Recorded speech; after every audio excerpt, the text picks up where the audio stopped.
I'm a part of a project called iHaxa with producer Peter Miles, who runs a music studio down in Devon called Middle Farm, and I am a portrait photographer and creative director.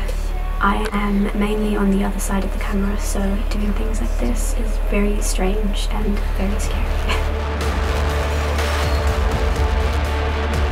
Initially, the protagonist was going to be named Haxa, which means witch in Swedish, but sadly the name had already been taken and I really had my heart set on it, so we were trying to find combinations of words to add that still felt like it meant something to us.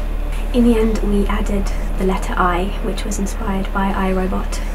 I really loved the idea that Haxa, the word, represented fantasy and fairy tale. It was the gothic half of the collective, whilst the I was the science fiction. It was the synths and the distortion.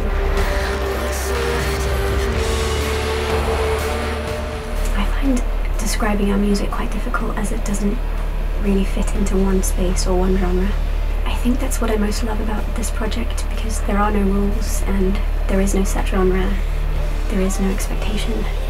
We write music ranging from dark folk to drum and bass, from cinematic spoken word to industrial rock. You could call it alternative or avant-garde, but truly I have no idea.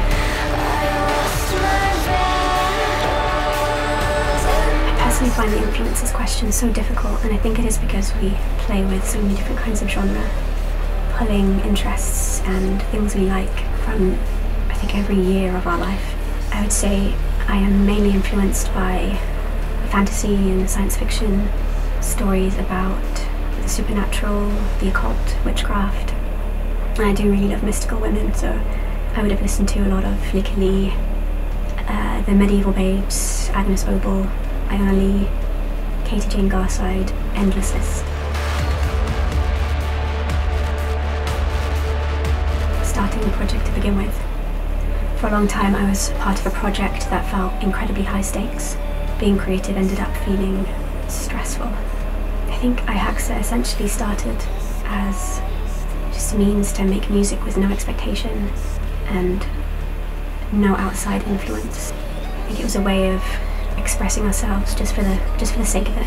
I got to truly bring all the things that inspire me into one place, and you just not have to worry about what anyone was going to think or if it was even going to be successful.